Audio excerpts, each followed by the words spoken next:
So Pawan Kalyan గారి Ustaad Bhagat Singh cinema మొన్న పండుగ రోజు రిలీజ్ అయింది కదా. అయితే ఆ సినిమాలో కొన్ని సీన్స్ అనేవి కొన్ని వర్గాల్ని రెచ్చగొట్టే విధంగా, రెండు మతాల మధ్య చిచ్చురేపే విధంగా ఉన్నాయని చెప్పేసి ఒక కాంట్రవర్సీ నడుస్తుంది. నిజంగా అదే విధంగా సీన్స్ ఉన్నాయా అంటే మీరు ఏం చెప్తారు? వాస్తవానికి ఒక వర్గాన్ని కానీ ఒక సమాజాన్ని కానీ ఒక ఇది కానీ రెచ్చగొట్టేటట్టు ఇక్కడ కూడా లేవు. ఏదైనా సరే చూసే దృష్టితో ఉంటుంది. ఫస్ట్ ఆఫ్ ఆల్ మనము సినిమాలో ప్రతిదీ కూడా మనము చేయొచ్చు, కానీ ఎక్కడ కానీ మనకు ఒక వర్గాన్ని కానీ ఒక ఇది చేసింది ఒక ఇది కానీ కించపరిచినట్టు కానీ ఎక్కడ కూడా లేదు. చూసే దృష్టి పట్టి ఉంటుంది. కాబట్టి మీరు ఏదైనా సరే మీరు చూసే కోణాన్ని మాత్రం మార్చుకోండి.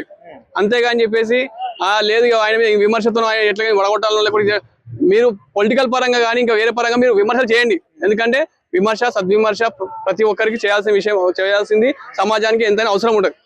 అది విషయం పక్క పెట్టేసేసి పొలిటికల్ పరంగా ఆయన లోటుపాటు ఉంటే నేను కూడా విమర్శిస్తాను పవన్ కళ్యాణ్ గారిని. కానీ ఆ విషయం పక్కన పెట్టేసి ఒక వర్గాన్ని మాత్రమే కించపరిచిన అంటే ఇంతకుముందుకు వేరే వర్గాన్ని కించపరిచిన వీడియోలు లేవా? ఉన్నాయా లేవా? చాలా ఉన్నాయి. అట్లా దానికోసం మనం ఇది చేయాల్సిన పరిస్థితి లేదు. ఇంకోటి మా సినిమాలో కూడా ఇదే ఈ వర్గాన్ని ఒక వర్గాన్ని కించపరిచినట్టుంది. రేపు మమ్మల్ని కూడా ఇదే పరిస్థితి అంటారా? ఇట్లా అమ్మబడిన కొనబడిన సినిమాలో ఒక వర్గాన్ని మేము ఘోరంగా అవమానించినాం అట్లా అని చెప్పేసి అదే అంటారా? అది తప్పది. ఒక వర్గాన్ని ఎవ్వరు కూడా ఎప్పుడు కూడా ఒక డైరెక్టర్ అంటాడు కించపరచాడు.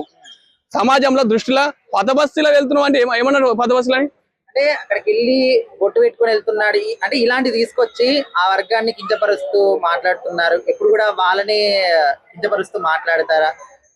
వాళ్ళని కించపరిచినట్టు ఏడున్నాడా? గల్లబట్టుకొని లాక్ రావడము, సో ఇలాంటివన్నీ. అవును. ఇప్పుడు ఒక మనం ఎందుకు అంత ముందుకు మన తనిఖీల భరణి గారు కానీ బొట్టు పెట్టుకొని విలన్ లెక్కలు చేసిన లేవా?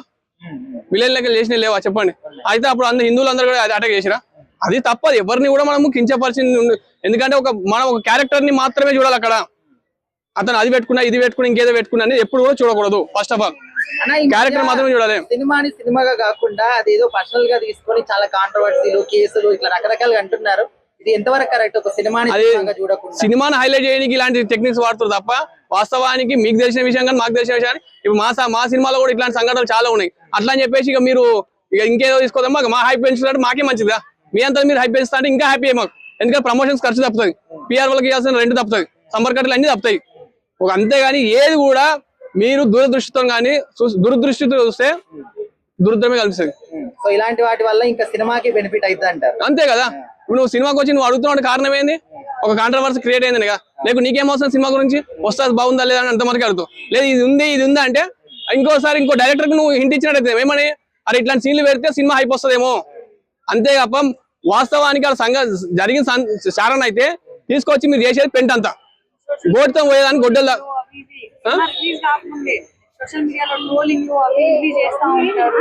సినిమా మీద నెగటివిటీ పెంచడానికి కూడా చేస్తా ఉంటారు కదా. అలాంటి వాళ్ళకి ఏం చెప్తారు? నేను అలాంటి వాళ్ళకి ఏం చెప్తున్నా అంటే ఒక బాలకృష్ణ సినిమా రిలీజ్ కాకముందుకే రివ్యూలు ఇచ్చిన దేవుళ్ళలో పుట్టిన గడ్డ ఇది మనది.